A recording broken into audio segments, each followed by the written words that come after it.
Hey everybody, before we get started, I just want to remind you this episode is brought to you by our patrons like Ahegao Comics. If you like what we do and want to see us do more, consider supporting us on Patreon. You can get access to episodes early and lots of other goodies, and it would really help us out.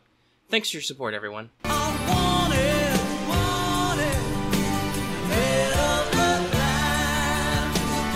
Hello everyone, welcome back to Let's Talk FGO Wanted, the show where we talk about new and upcoming 5 stars, usually the limited variety, and whether or not you want to roll them. That's right, I've been working on my intro a little. Been a while since we did this because well, it's been a while since I recorded one, since I recorded the one for Tombo Lancer super early. Anyway, so this is normally the part where I'd tell you that we cover the real-life history, the fate lore, the mechanics, and the rarity of a servant. However, today, we're only gonna kind of do some of that, because, listen, okay, so first of all, it's a summer servant, right? It's a variant of a servant that's already out. And also, most importantly, I already did an Artoria video. Go watch my Artoria Lancer video. That one has the actual history rough outline that you need to know about King Arthur. Kind of. Alright? Just go watch it. It could probably use more views anyway. And then, yeah, so there's no real history to cover on. Like, one, you should already know who King Arthur is. And two, it wasn't that long ago. I think, well, it's not this month, because it's just rolled over into August as of the time I'm recording this. But still, like, it was not that long ago for me that I made that. Alright, so we're not going to focus too much on the history. Like I said, go watch my other video to do that. Now, about the lore, well, we can talk a little bit about that.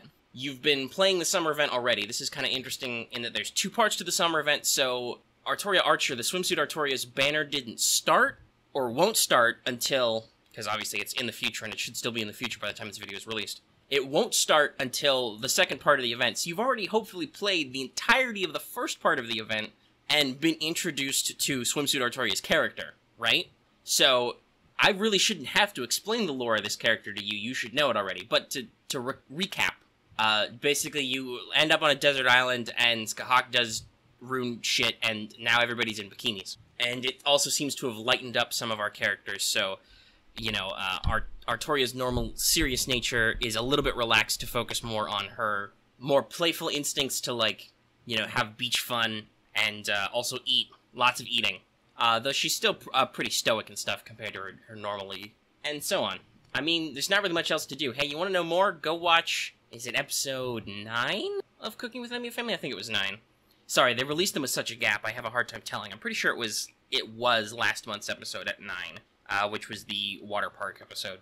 Which, by the way, I guess means that, at the very least, this is some level of, like, an official type design, because it's the same design in the show as in the servant. So, yeah. I mean, I'm floundering a little. It's because I have nothing to talk about. There's nothing to talk about here. You guys should already know the history and the lore, and it's already right there. It kind of defeats the purpose of Wanted, but at the same time, you need to make timely videos to do good at the YouTubes. I want to make sure that people want my cutting analysis right away, just before the servant launches. That's how you do YouTubes and stuff, right? Let's move into what's probably going to be the meat of this episode and talk about the mechanics, because, hey, not only is it your favorite Artoria in a permanent butt shot.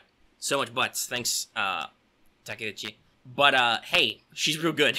So, the swimsuit version of Artoria is an archer.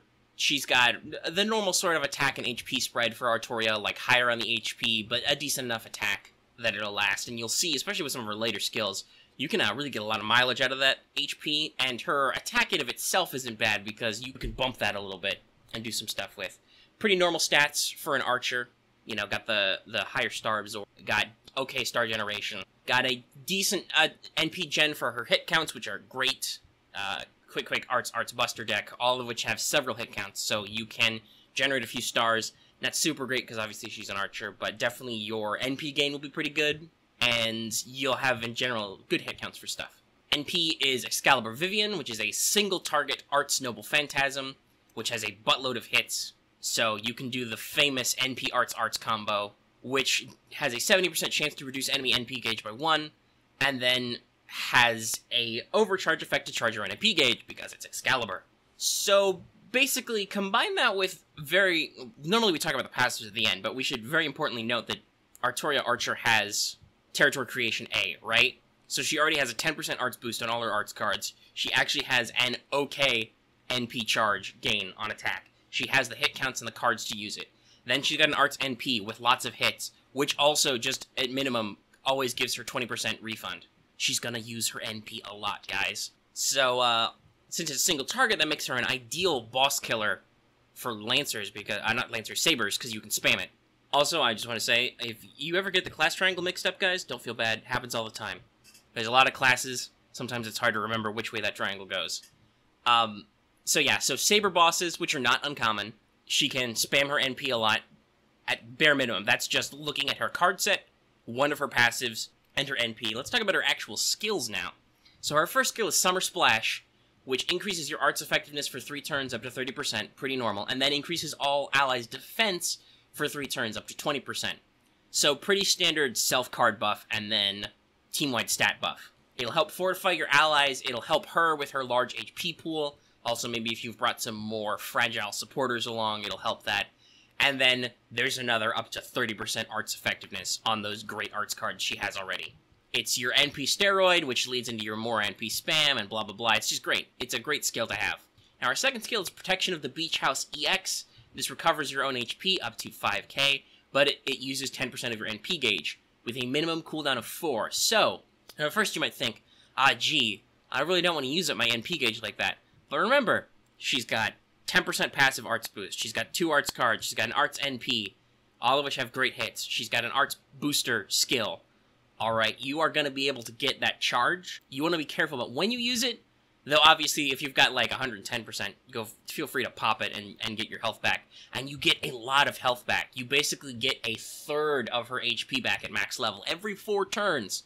So that gives her, especially with that 20% defense buff, gives her serious staying power. She can stay in there versus those bosses without any need for necessarily a dedicated healer. She provides the fuel to heal herself. And again, 4 turns. 4-turn cooldown skills. And then lastly, she's got Beach Flower B, basically the swimsuit version of Charisma. All allies' attack is buffed for 3 turns with a cooldown of 5 with a maximum of 18%. I believe that's the same as her normal Charisma in Saber form. And then it also increases all male allies' critical star drop rate for 3 turns, up to just under 40%.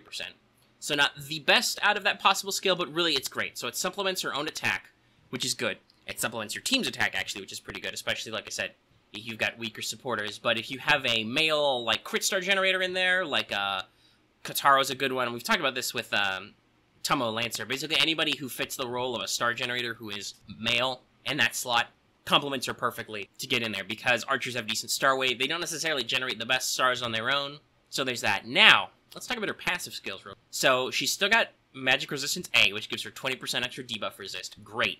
To just passively fuck you debuffs. Nobody likes being debuffed. Then she's got an Independent Action A, which increases your critical strength by 10. So, while she doesn't have an optimized critical kit, she will maximize on any crits you generate. So if you use Beach Flower B, for instance, to give crit stars, and then maybe you make some arts crits, because she's got good star weight, you can turn that around, big crits, and of course, as we said earlier, her third passive skill is Territory Creation A. Basically, it's a complete self-sufficient package of art spam. You want to spam NP? Here's your girl. She's really great at it. She's self-sustaining with the ability to increase her defense and her self-heal. And, so and some of her buffs, even maybe most of her buffs, affect your whole team, so you can build team synergy that way. All while having a decently self-sufficient kit. Right? You like that? That's good? Okay, let's go ahead and move into her rarity. This will be another short-ass segment because, hey, guess what? There's only 2. Welcome back to the other, super rare conditions. Civilization of Evolution, the second part of Chaldea Heat Odyssey, is the only banner she runs in, both the one that's about to come out here in NA, and then the rerun a year later. Now, we can predict, based on the fact that the last Japanese million downloads, the 13 million, I'm pretty sure it was 13 million, that was the first summer banner. That was Tomo Lancer and Ryder Mordred and all them. We can predict that in the future, there will be another blah blah blah downloads banner, which will also include Archer Artoria, in case you don't have her from this, or in case you, want to get your NP level up. But that's not actually happened yet, so that is over 2 years in the future, alright guys? So, you definitely want to think about this. If you're wanting this unit for reals, you definitely want to think about making that pull now or in a year. Because I can totally understand, like, I'm going whole hog on Ryder Mordred for me reasons this year, so I can totally understand if you can't, like, go all in on Archer Artoria right now. Maybe you blew all your load on one of the anniversary banners or on the Camelot banner already, or you did it for Tom Lancer. So yeah, no, like I understand if it's not, but remember, it's pretty important, okay? And so that's it. This has actually turned into one of our shorter Wanted episodes, if only because literally there was nothing to talk about in what my normal first 2 segments are. If I was better editing, and also we didn't have terrible experience with that, I would throw in some clips or maybe some stills from the Cooking with Emmy family episode, but we don't really need to. And also, that's how you get lost episodes. Look up the lost episode of Anime Power Hour if you're curious about how that went. Anyway, I think we'll go ahead and wrap this up. I don't want to keep you too long. You guys have summer stuff to do, I'm sure, by the time this video is coming out, and I've got other stuff to do with my life. So I'm going to go ahead and wrap it up and let you know that if you like this video, please give it a like. Or if you have any comments, go ahead and leave them in the comments section down below. And also consider joining our Discord. That link is in the description. You can get all your latest talk about bikinis and stuff there. If you're new here and have not already, please consider subscribing. And even if you have already subscribed, don't forget to hit the bell for notifications so you always know when we post a new video. It especially helps if you set your notifications to always, not occasionally, because YouTube is weird like that. And lastly, of course, as it says at the front, consider supporting us on Patreon. It would really just make me feel better about life and stuff, and make you feel better about life to support me and make me feel better. And just, in general, it really helps the channel out, and also you get access to stuff early. You could have got this a whole day earlier. Isn't that great? And you get lots of other stuff, too. So, that's the episode. We will see you whenever the next Wanted is. Spoilers, it's gonna be...